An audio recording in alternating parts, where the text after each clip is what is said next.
How do I read the book of 2 Thessalonians? There are two letters to the church in Thessalonica, written within a few months of each other. This second letter picks up on the themes of the first and brings some clarity into the discussion about the return of Jesus.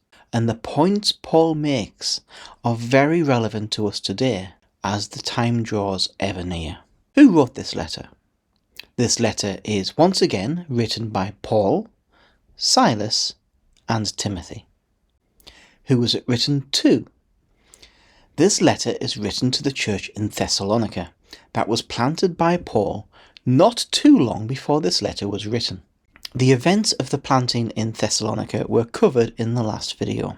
Paul was only there for a short time before being forced to leave, but he hears reports that this church, although pressured by society, was thriving. After the last letter was sent, Paul heard reports back that the church had been in trouble and confused by some things in the first letter. This seems to have been caused by a few possible things. One is that the church had received another communication that falsely claimed to be from Paul that has mixed up their way of thinking, or they had taken some things Paul said the wrong way. So Paul wants to clear up the confusion.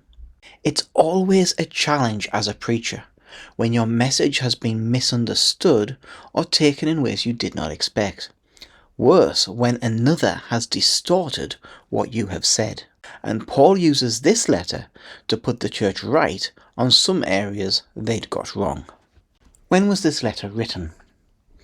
It was in the early 50s AD and is probably Paul's second earliest letter after the first one to this very church. Before we go into details, how could we describe this book in one sentence? As we wait for the return of Jesus, we must ensure we continue to work. Why did Paul write it, and how can we understand this book? Only months had passed since Paul's first letter to this church, yet the tone in this one is very different. It's colder and more distant, actually a bit worried and upset about the confusion that has arisen. Feeling the need to write again so soon after the first letter would have this effect on the writer, but also the more distant tone may be out of a desire for more clarity this time. The second chapter gets right to the point and points to the confusion arising from an outside source claiming to speak for Paul. Concerning the coming of our Lord Jesus Christ and being gathered to him, we ask you, brothers and sisters, not to become easily unsettled or alarmed by the teaching allegedly from us, whether by a prophecy or by a word of mouth or by a letter, asserting that the day of the Lord has already come.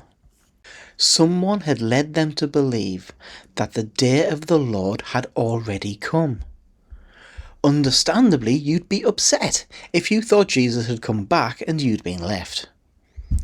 They'd even pretended to be Paul. It was like an early form of fake news. In the first letter, Paul warns that the day will come like a thief in the night and to be watchful. But this had resulted in an obsession with the watching. So much so, some had left their jobs because they thought the end had come. Paul not only tells them that the end has not yet come, but why and how this should impact our lives while we wait. He begins by complimenting them on the fact that their faith remains strong despite severe persecution. And Paul reminds them that the day is coming when God will be glorified in his people, including them. But also that Jesus is coming as judge to those who have not obeyed the gospel.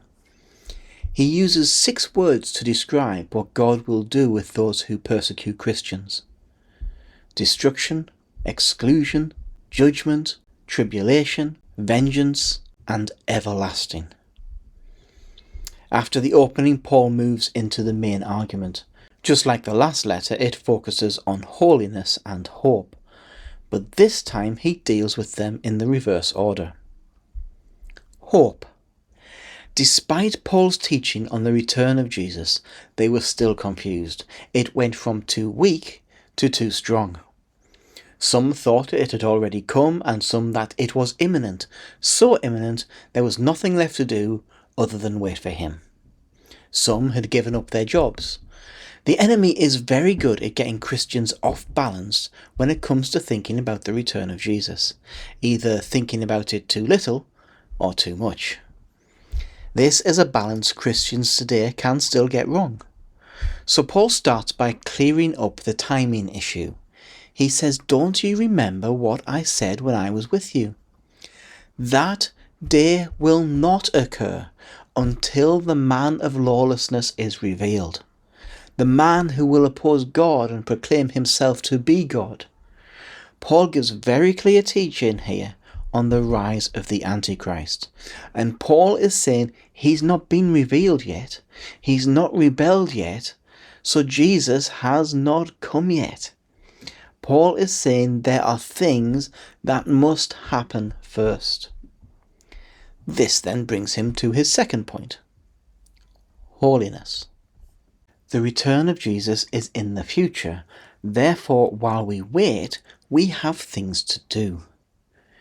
He warns against idleness, idly waiting. And to those who'd stopped working in anticipation of Jesus' return, he has this to say: "The one who is unwilling to work shall not eat." This statement has been misused and abused throughout history.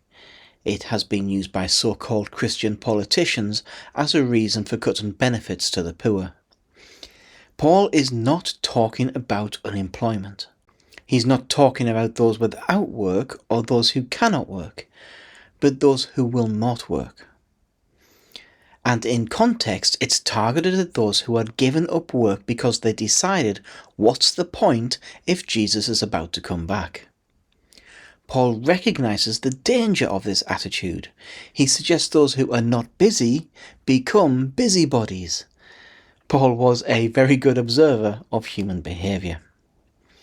His encouragement to them is, do not grow weary in doing good. Keep at it. The parables about the second coming all have this emphasis. Whatever our job, whatever we do it well as we do it for God.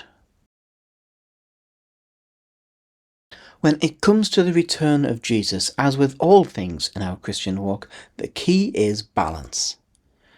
We must look forward and watch for the return of our King, but we also must be busy while we wait. The idea of heading off to the mountains and absolving ourselves of responsibility in this world is one Paul is clearly coming against. Jesus will return, and he's looking for a church and a people who are working and living holy lives.